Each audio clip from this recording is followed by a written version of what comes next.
As an archivist, I handle ghosts every day. Not literal ones, of course, but the imprints of lives lived preserved on paper. Most are official records, enlistment forms, casualty reports, telegrams, cold hard facts. But sometimes something deeply personal finds its way into the archives. This is one of those times. It's a small, battered copy of the Odes of John Keats, donated by the family of a veteran long deceased.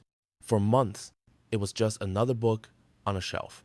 But one afternoon, under a magnifying lamp, I noticed faint pencil marks in the margins. They weren't just notes. They were the last will and testament of a soul being erased by the Great War.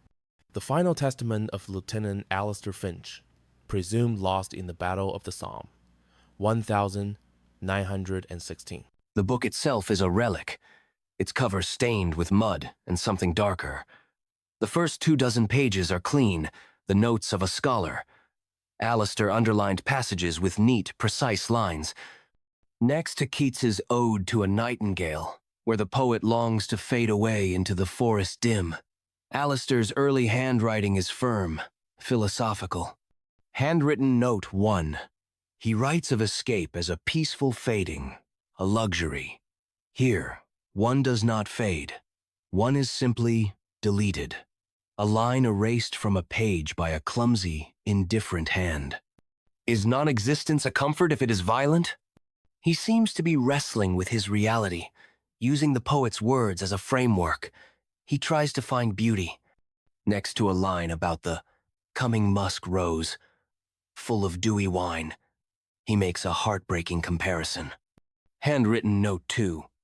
No roses here, only the sweet, sickly smell that hangs in the air after a bombardment. It is the perfume of the earth being turned inside out. The rats seem to enjoy it. They are the true kings of this land.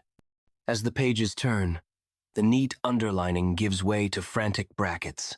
His handwriting, once so controlled, becomes a scrawl. He is no longer analyzing the poetry, he is arguing with it. He circles Keats's line, "Beauty is truth, truth beauty," and next to it, a single, angry word is jabbed into the paper. Handwritten Note 3. Liar. This is where his faith in the world he knew begins to crumble. He is no longer a scholar in uniform.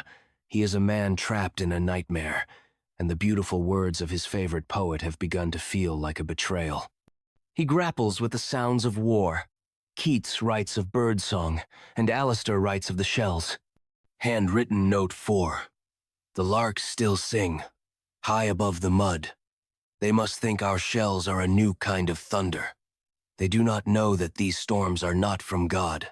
They are from us. I wonder, do they sing for us, or in spite of us? The annotations become sparser as we move deeper into the book and deeper into the year 1916. There are no more philosophical questions, just short, sharp observations. Smears of mud obscure some of the words. Handwritten Note 5. Rained for 6 days. The trench is a river of mud. Young Private Evans, from Sussex. He slipped and drowned in it last night. Not a bullet, not a shell. The mud. He was 17. Handwritten Note 6. We are ordered to go over the top at dawn. The phrase itself is a mockery. There is no top, only a flat, gray plain of barbed wire and machine guns. A stage for the final act. And then, the annotations stop. The final pages of the book are clean, as if he could no longer bear to read them. But it is not the end. On the very last page, the blank inside back cover, is where he wrote his final letter. The pencil is dull, the letters carved into the paper with immense pressure. It is not addressed to a king or country. It is addressed to a name. Final handwritten note. Eleanor. They are giving us extra rum. They think it will make us brave. It only makes the cold feel sharper. The poets were wrong. There is no truth in this. No beauty. No glory. There is only the mud and the noise. All my words are gone, my love. All the pretty words have been shelled out of me. I am left with only 3, the only ones that are still true. I love you. Forgive me. Alistair. The next day, on the 1st of July, 1916, the British Army launched its major offensive on the Somme. Nearly 20,000 men were killed on that first day alone. Lieutenant Alistair Finch was one of them.